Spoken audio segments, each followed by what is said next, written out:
Bom dia, tudo bem? A mensagem que Deus colocou para mim hoje, ela diz assim: a boca fala do que o coração está cheio, e o idioma de Deus é o amor. Senhor, tende misericórdia de nós. Perdoa, Pai, todos os nossos pecados, livra-nos de todo mal, nos afasta de tudo aquilo que não vem de Ti. Nós agradecemos, Senhor, por mais esse dia, pelo alimento, pela palavra, pela presença. Aceita, Senhor, essa nossa oração, esse nosso louvor, pois nós Te amamos, bendizemos, adoramos. Somente Tu é o nosso Deus e em Ti confiamos.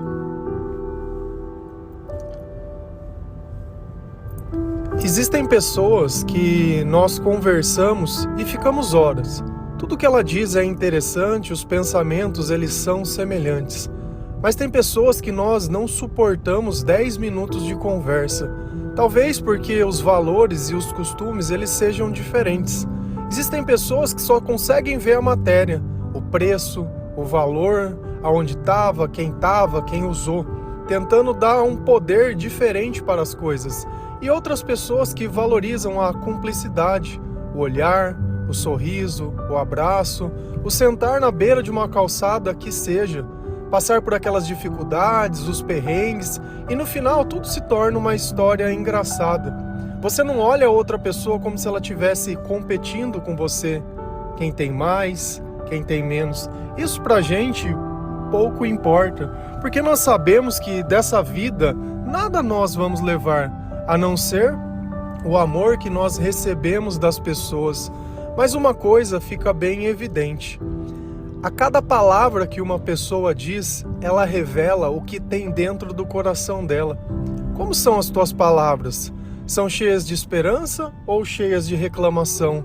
São cheias de passado, cheias de presente, cheias de futuro? Palavras de gratidão, palavras de consolo ou simplesmente palavras? Será que você não costuma sempre se vitimizar? Porque talvez é melhor ser considerado como um coitado do que o responsável por destruir tudo aquilo de bom que tinha na sua própria vida. A culpa, ela é complicada, ainda mais quando nós não temos Jesus para perdoar as nossas culpas e as nossas faltas. Se não temos Jesus, precisamos colocar a culpa em alguém. Para isso serve talvez os nossos pais, as pessoas que nós convivemos, um amigo. É muito mais fácil colocar a culpa no outro e se fazer de vítima, como se aquela vida, ela simplesmente, ela não fosse sua. E às vezes a gente olha Jesus e pensa, nossa, Jesus é amor, com certeza. Mas o Deus que é amor também tem mais duas características. Ele é a verdade e ele é a justiça. Então Jesus ele não vai passar pano, ele não vai olhar uma pessoa e falar, ai coitado, sabe, essa pessoa é uma coitada, ela não conhece a Bíblia, então eu não vou julgar ela como ela deveria pelas ações dela. Não é isso que às vezes a gente faz? Tenta pegar simplesmente a ignorância e dar como justificativa para poder praticar o mal ou ser como a pessoa é. Quem milita pelos seus próprios interesses jamais vai entender o que é o amor, porque o amor é justamente o contrário, é dar de si ao outro. Se a gente vai lá na palavra de Deus em Mateus 12, versículo 34 e 37, a palavra do Senhor ela diz assim: raça de víboras, como podem vocês, que são maus, dizer coisas boas? Pois a boca fala do que o coração está cheio. Pois por suas palavras vocês serão absolvidos e por suas palavras serão condenados. Você consegue imaginar? Agora a gente tem que entender. Pergunta 1. Quem disse essas palavras? Jesus. Para quem Jesus disse essas palavras? Para a igreja daquela época, para os fariseus. Ele simplesmente é como se ele tivesse chegado num pastor ou num padre, para você conseguir se situar hoje em dia, e dito raça de víboras. E aqui vem a primeira coisa que eu sempre falo para vocês.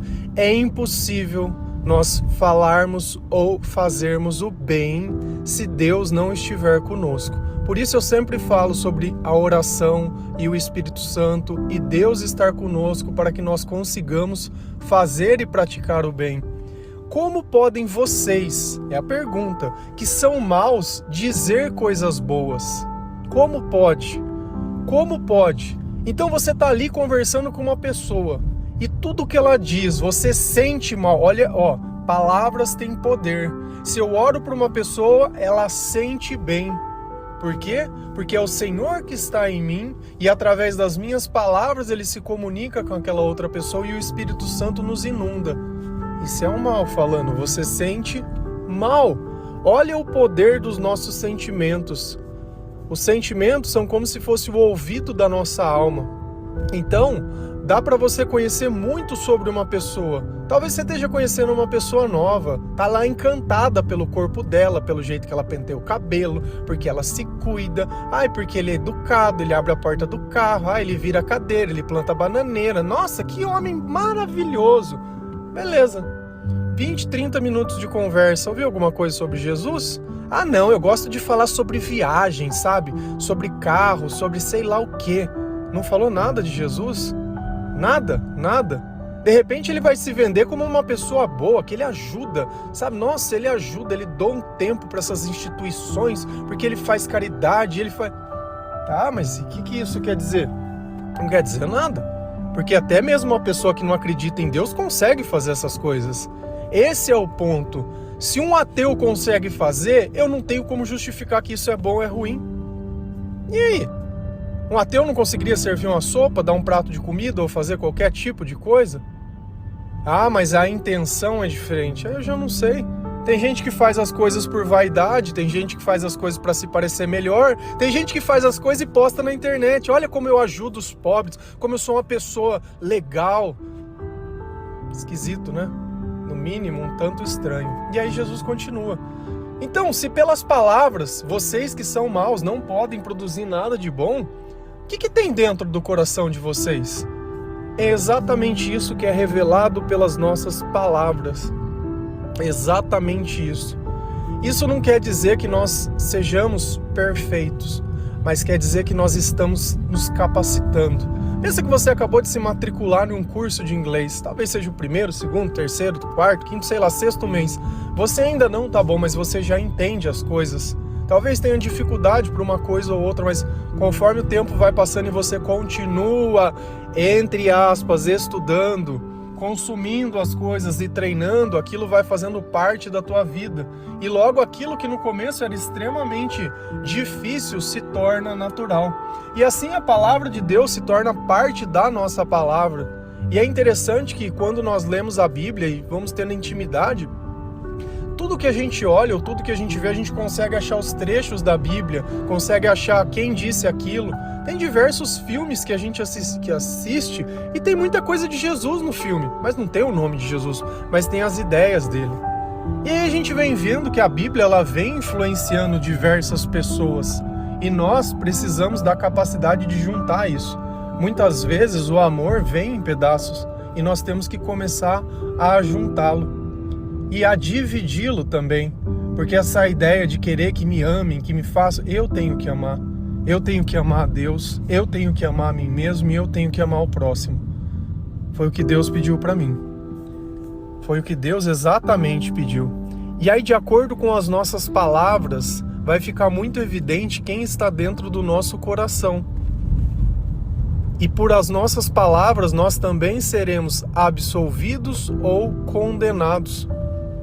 Então, tudo que a gente tem falado tem pesado sobre a nossa vida. E às vezes você acha que a fofoca e a mentira, ela não tem problema nenhum. Não tem problema nenhum. Tem problema sim.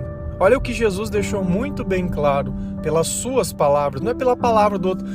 Eu queria ver. Nossa, mas eu queria. Queria estar sentado ali e a pessoa simplesmente justificando. Mas a fulana é 1000 vezes pior que eu. Você ser melhor que o pior é ser bom? Você fazer tudo errado, menos pior, é bom? Não é bom. Esse é o ponto em questão. Então não adianta a gente continuar querendo justificar com a vida de outras pessoas. Cada um há de se haver. Cada palavra de cada um.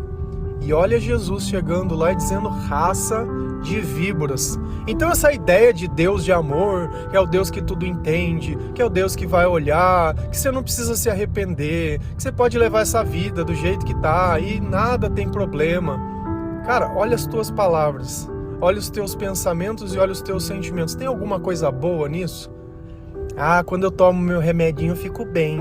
Ai, me acalma. Remedinho é uma paz. Essa é dependente de coisas do mundo para sentir o que a tua alma não é capaz, porque o teu comportamento não permite que isso, porque não tem arrependimento. Se você sabe o mal que faz e não se arrepende por orgulho, ou seja lá o que for, com medo do que os outros vão pensar e não sei o que, cada vez as coisas vão piorar. E aí tem a bebida, e aí tem a droga, e aí tem aquele cigarrinho, né? Que você toma aquele café, almoça, nossa, deu uma vontade de fumar. Vou fumar o meu cigarro, ficar com o dente amarelo, vou ficar fedido, né? Vou ter enfisema pulmonar, vou ter um monte de coisa, porque hoje a minha vida não tem valor, então eu posso continuar destruindo. Mas o dia que você conhecer o Senhor, a sua vida vai ter valor. E aí você vai olhar para trás e vai falar, poxa, por que eu não segui esse caminho antes? Por que eu continuei sofrendo por tanto tempo? Por que eu continuo insistindo nas mesmas coisas? Porque nada de bom vem de nós. Para que o bem possa existir na nossa vida, nós precisamos de Jesus. E enquanto Jesus não está na nossa vida, nós somos quem? Raça de víboras. Raça de víboras. Eu aceito esse título. Eu aceito. Porque justamente assim eu era. Exatamente. Eu não tenho medo do pecado que eu cometia. Eu tenho que ter medo, depois de conhecer a palavra, permanecer o mesmo. É como o curso de inglês. Não é do primeiro dia que a gente vai se tornar perfeito, mas nós vamos caminhando para que isso, a cada devocional, a cada vez que você lê a Bíblia, a cada louvor, a cada oração, isso vem criando dentro de você um sentimento de esperança, um sentimento da glória de Deus, da presença de Deus. Isso vem transformando as tuas palavras, né? Aquele que gosta de xingar, gosta de falar mal, né? Que gosta de gritar, de berrar, de humilhar. Olha como as nossas palavras têm poder e você vai ser julgada por cada palavra que você disser. Se vai discutir com alguém, distorce a verdade, se vitimiza e faz tudo aquilo. Você conhece a verdade, defenda a verdade.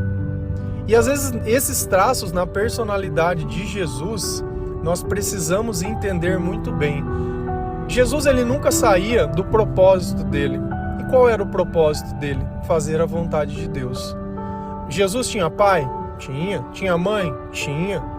Tem igrejas que idolatram a mãe de Jesus, tá bom? Como era o comportamento de Jesus com a família dele? Será que ele privilegiava a missão, o propósito, ou ele favorecia a família? E nós sempre estamos vendo isso, né? Entre a cruz e a espada, entre a família e o Senhor. Quem vem em primeiro lugar? O que eu sempre falo? Coloca Deus em primeiro lugar. O resto, pouco importa. Será que Jesus ele era adepto também desse tipo de coisas? Tinha uma situação onde Jesus estava num grupo de pessoas e aquela multidão não deixava ninguém chegar perto dele, porque tinha muitas pessoas. Lá em Mateus 12, versículo 47 a 48 e 50, a palavra do Senhor nos diz assim: Alguém lhe disse, tua mãe e teus irmãos estão lá fora e querem falar contigo. Quem é minha mãe? E quem são meus irmãos? Perguntou ele. Pois quem faz a vontade de meu Pai que está nos céus, este é meu irmão, minha irmã e minha mãe. Alguém lhe disse a quem? A Jesus. Alguém chegou em Jesus e falou, mestre, vem cá, tua mãe e o teu irmão estão ali querendo falar contigo. Olha o Jesus, o simpático, né? O Jesus amor. Perguntou para a pessoa, mãe, quem que é minha mãe? Quem que é meu irmão? Não é um tanto quanto estranho? Quem é minha mãe? Quem é meu irmão? E aí vem a resposta de Jesus. Pois quem faz a vontade de meu Pai que está nos céus, este, minha irmã, meu irmão e minha mãe.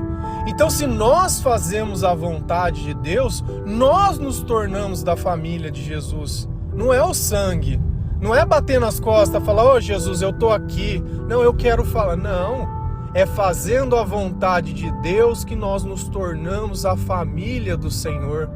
Então nós não temos que ter dúvidas quanto a isso. E esse é o idioma de Deus, esse é o idioma do amor. Qual é? Fazer a vontade de Deus. Enquanto você viveu a sua vida fazendo as tuas vontades ou fazendo a vontade de outras pessoas, talvez Deus não pudesse estar com você e você não pudesse ser reconhecido como seu filho. Mas Jesus, ele deu um entendimento maior, negando a sua própria mãe, negando o seu próprio irmão e colocando todas as pessoas em pé de igualdade. O que eu sempre falo, ontem eu fiz um discurso até uma pregação um pouco mais dura. Para quê? Para trazer a igualdade. Porque se você está se convertendo e olha uma pessoa como se ela fosse superior a você, tá errado. Superior a nós somente Jesus Cristo. Você imagina naquela época, as pessoas que frequentavam a igreja daquela época, quem pregava para ela? A raça de víboras. As pessoas que Jesus condenava porque eles não tinham comportamento e não faziam a vontade de Deus. E Jesus tipificava essas pessoas, sim, e nós precisamos fazer isso. Colocar o nosso coração em humildade. Isso não é direito de tratar, menosprezar, nem de ofender, mas de igualar. Você talvez esteja mais tempo na caminhada, mas eu vou chegar nesse lugar que você está. Essa é a questão. Eu quero fazer parte dessa família do Senhor. E você conhecendo esse versículo, você consegue entender por que empoderaram tanto? Se as próprias palavras de Jesus simplesmente elas anulam tudo isso. Anulam tudo que é consigno. Tudo aquilo que está dentro de sangue, de família, de coisa. Ele coloca Deus em primeiro lugar, ele coloca o propósito. E a nossa conversão é justamente isso, é tirar o nosso e colocar o de Deus em primeiro lugar. E descobrir o nosso lugar no reino de Deus e o nosso propósito nesse mundo. Por que o Senhor te fez? Por que o Senhor está te chamando? Por que o Senhor está te capacitando? Por que o Senhor está permitindo que você sinta um pedacinho do céu nessa vida? Por que o Senhor está te dando sabedoria? Por que agora você tem conseguido compreender todos os ataques de Satanás para a tua vida? Por que agora vai começar a sobrar dinheiro? Por que agora você vai conseguir sentir paz, vai deitar e vai dormir, não vai ter mais dependência emocional e não vai precisar mais tomar remédio e nem nada, sabe por quê? Porque você fez o certo do jeito certo. Porque dentro das tuas palavras não vai ter nada que tem culpa. O problema é que quando você faz muita fofoca ou mente, você tem medo que as pessoas escutem. Você poderia dizer tudo o que você diz perto de alguém sem medo de machucá-la? Ou você poderia fazer tudo o que você faz perto dos seus pais sem medo de chocarem eles ou de ofendê-los? Esse é o ponto. Tudo aquilo que fica em oculto de alguma forma vai acabar nos escravizando. E chega um ponto da nossa vida que aquela escolinha de inglês ela vai começar a praticar provas e algumas coisas e nós vamos ter que tomar decisões e atitudes de coisas que de repente no passado a gente fazia, de coisas do passado que faziam parte da nossa vida e às vezes a gente não entendia que aquilo fosse um problema ou que aquilo tivesse de alguma forma produzindo sentimentos dentro de nós que acabavam nos consumindo. Então, de repente, você está ali triste, não entende por quê, mas olha um pouco antes, o que você ficou falando, o que você ficou fazendo, o que você estava. Às vezes você está ali procurando um culpado por uma coisa que a culpa é tua. Eu aprendi sempre a olhar, seja lá o que for, a culpa é minha. Ah, mas foi o fulano, mas eu que escolhi o fulano, eu que permiti ele vir, eu que não coloquei limite, eu que não sei o que, eu. Se eu estou vivendo a minha vida, eu sou responsável.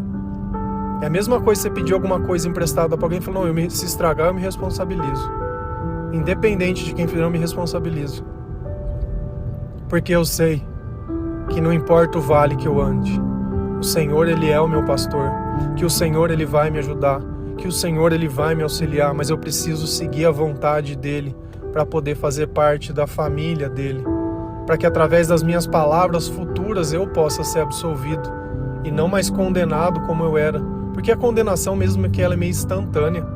A gente percebe quando fala mais do que deveria, porque vem aquele senso, né, daquela dor, aquela angústia, aquele negócio. Quantas vezes os nossos sentimentos não dá dor de estômago, dor de cabeça, dor disso e dor daquilo, porque o tempo inteiro você só alimenta o seu corpo com pensamentos ruins. Pensamentos ruins são espíritos que não são do Senhor, porque quando é o Espírito Santo que está perto de nós, ele produz paz, esperança, alegria, amabilidade, nós temos autocontrole. Tudo aquilo que nós planejamos, nós fazemos porque os nossos planos estão alinhados com os planos de Deus. Você não fica ali sentado pensando, poxa, mas será que eu estou com vontade? Ah, hoje pode. Ah, hoje é sábado, eu vou comer até explodir porque pode. Para de criar essa relação de recompensa com as coisas. Fazer o certo é fazer o certo, porque fazer o certo não é uma punição.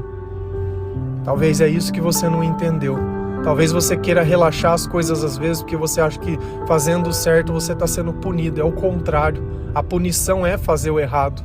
Porque o dia que você começa a se converter, começa a fazer as coisas erradas, você sente na hora. Então muda o teu pensamento. Não pensa que quando você faz o certo, que você segue o que tem que ser seguido, que você vai alcançar o seu resultado, que aquilo é o ruim. O ruim é quando você relaxa. O ruim é quando você abre a mão. O ruim é quando você fracassa. Isso é ruim. Quantas vezes você já não fracassou e quantas vezes você já não sentiu isso? Porque você sempre começa a relaxar as coisas. Então, quando as coisas estiverem bem, aumenta o louvor, aumenta a leitura, aumenta o devocional. Eu amo ouvir testemunhos de pessoas que dizem, olha, eu começo a ouvir, tem dias que eu volto, começo a ver os do passado e vou vendo, escuto 3, 4 vezes no dia. Cada vez que eu entendo uma coisa diferente, eu vejo uma coisa diferente. Você tem estudado e Deus vai honrar você. Pode ter certeza, logo você termina a tua conversão, você vai se tornar um novo homem e uma nova mulher. Não para agradar outras pessoas, mas para agradar o Senhor. Porque Ele é a razão da nossa vida. Ele é o motivo de nós não estarmos mais sozinhos. Ele foi quem nos chamou a ser família. Você talvez não tenha um pai, não tenha uma mãe, não tenha alguém, não tenha um irmão, não tem nada. Jesus disse, vocês são meu pai, minha irmã ou minha mãe. Pai não, né? Pai é o Senhor. Irmão, irmã e mãe. Pai é um só, o nosso Senhor. Amém? Que Deus abençoe cada um de vocês. Que o Senhor possa tocar o teu coração. Que você entenda que eu não estou pegando no pé de ninguém. Eu queria simplesmente que vocês compreendessem as Sagradas Escrituras do jeito que elas são. Eu não tenho culpa que pessoas no meio do processo, a raça de víboras, elas tocaram as palavras e simplesmente criaram de boca, porque na palavra de Deus não está escrito. E eu sempre trago e faço questão de explicar, de trazer. E você tem uma Bíblia ao teu alcance, leia, por favor. Leia aí, você vai olhar e falar, esse cara, ele se importava comigo. Porque ele não tinha medo de dizer a verdade, mesmo desagradando algumas pessoas. Porque muitos, quando conhecem o Evangelho do Senhor, são salvos pela honra e graça do Senhor Jesus. Amém? Que Deus abençoe cada um de vocês. Feliz a nação, cujo Deus é o Senhor. Um bom dia.